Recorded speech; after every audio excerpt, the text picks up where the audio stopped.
Hello friends, ఎలా ఉన్నారు? అందరూ బాగున్నారా? ఈరోజు వీడియో వచ్చేసి egg garlic fried rice. Bachelors చాలా ఈజీగా చేసుకోవచ్చు. ఎటువంటి సాసెస్ యూస్ చేయకుండా తక్కువ ఇంగ్రీడియంట్స్తో ఈ రైస్ని చేయొచ్చు. పిల్లల లంచ్ బాక్స్లోకి కూడా చిటికలో చేసి పెట్టేసేయచ్చు. అండ్ టేస్ట్ అయితే super, one of the best rice recipe ఇది. ఒకసారి నా పద్ధతిలో చేసి చూడండి. మరి ఇంకెందుకు లేటు, టేస్టీ టేస్టీ ఈ ఎగ్ గార్లిక్ ఫ్రైడ్ రైస్ని ఎలా చేయాలో చూద్దాం. ముందుగా ఒక మీడియం సైజ్ వెల్లుల్లిపాయ తీసుకుని పీల్ చేసి వీలైనంత సన్నగా కట్ చేసుకోవాలి. ఇలా సన్నగా తరగడం వల్ల చక్కగా ఫ్రై అయ్యి ఆయిల్లో ఫ్లేవర్ అన్నది బాగా తెలుస్తుంది.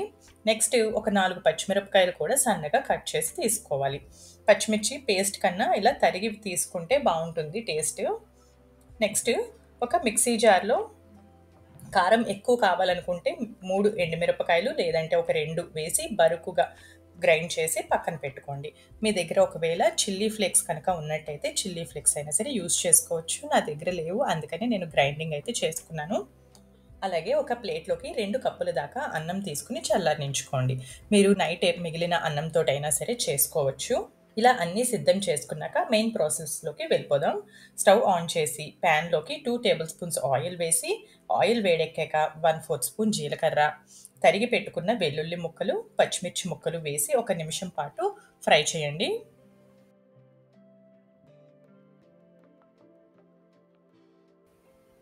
ఇవిలా కాస్త ఫ్రై అయ్యాక సన్నగా కట్ చేసుకున్న ఆనియన్ వేసి 2 స్పూన్స్ సాల్ట్ కూడా వేసుకుని ఒక కాసేపు ఫ్రై చేయండి. వెల్లుల్లి సన్నగా కట్ చేయడం వల్ల మనకి త్వరగానే ఫ్రై అయిపోతుంది ఈ ఆనియన్స్ ఫ్రై అయ్యే లోపల. నెక్స్ట్ సన్నగా కట్ చేసుకున్న క్యారెట్ ముక్కలు కూడా వేసుకుని ఇవన్నీ కూడా బాగా ఫ్రై చేసుకోవాలి. ఇవి ఫ్రై అయ్యే లోపల ఎగ్స్ బీట్ చేసుకుందాము. నేను తీసుకున్న రైస్ క్వాంటిటీకి 3 ఎగ్స్ అయితే సరిపోతాయి. ఇందులో 1/4 స్పూన్ సాల్ట్ వేసి బాగా బీట్ చేసి సైడ్కి పెట్టుకోండి. ఇప్పుడు ఈ ఆనియన్స్ అవి కూడా బాగా ఫ్రై అయిపోయి నెక్స్ట్ ఇందులో గ్రైండ్ చేసుకున్న చిల్లీ ఫ్లేక్స్ వేసి ఒకసారి కలిపి ఈ ఆనియన్ క్యారెట్ మిక్స్చర్ని కొద్దిగా పక్కకు తీసి బీట్ చేసుకున్న ఎగ్స్ వేసి కొద్దిగా ఆయిల్ వేసి కదపకుండా ఒక 30 సెకండ్స్ అలా ఉంచేసి ఆ తర్వాత కలుపుకోవాలి. ఇలా చేయడం వలన ఎగ్ బుజ్జీ లాగా అయిపోకుండా కొంచెం పెద్ద పీసెస్ లాగా ఉంటాయి.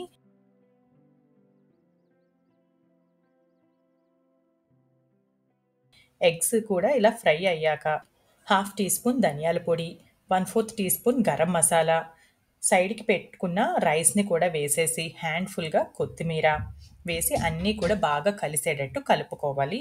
మీ దగ్గర నుంచి నాకు ఒక స్మాల్ సజెషన్ కావాలండి. నెక్స్ట్ ఎలాంటి రెసిపీస్ చేయమంటారు అన్నది చెప్పండి. ఇంకా నేను ఆంధ్ర సైడ్ వంటలు బాగా చేస్తూ ఉంటాను. చాలా మటుకు ఈస్ట్ గోదావరి, వెస్ట్ గోదావరి వంటలు కూడా బాగా చేస్తాను. మీకు ఒకవేళ అటు సైడ్ వంటలు ఏమైనా సరే రెసిపీస్ కావాలంటే నాకు చెప్పండి. తప్పకుండా నేనైతే చేయడానికి ట్రై చేస్తాను. ఇవిలా కలిసాక ఒకసారి రుచి చూసుకుని సాల్ట్ అడ్జస్ట్ చేసుకుని మళ్ళీ ఒకసారి కలిపి స్టవ్ ఆఫ్ చేసేసేయండి. అంతే, tasty tasty egg fried rice ready అయిపోతుంది. ఎటువంటి సాసెస్ లేకపోయినా రుచి అయితే అద్భుతంగా టేస్టీగా భలే ఉంటుంది. ఇలా చేసుకున్న ఎగ్ ఫ్రైడ్ రైస్ నచ్చిన వారంటూ ఎవ్వరు ఉండరు. పిల్లల నుంచి పెద్దవాళ్ళ వరకు అందరికీ నచ్చుతుంది. తప్పకుండా మీరు కూడా ట్రై చేసి ఎలా వచ్చిందో మీరు నాకు ఫీడ్బ్యాక్ని పోస్ట్ చేయండి. మరిన్ని quick, healthy and tasty lunch box recipes కోసం నా ఛానల్ని సబ్స్క్రైబ్ చేసుకోండి. Thank you for watching.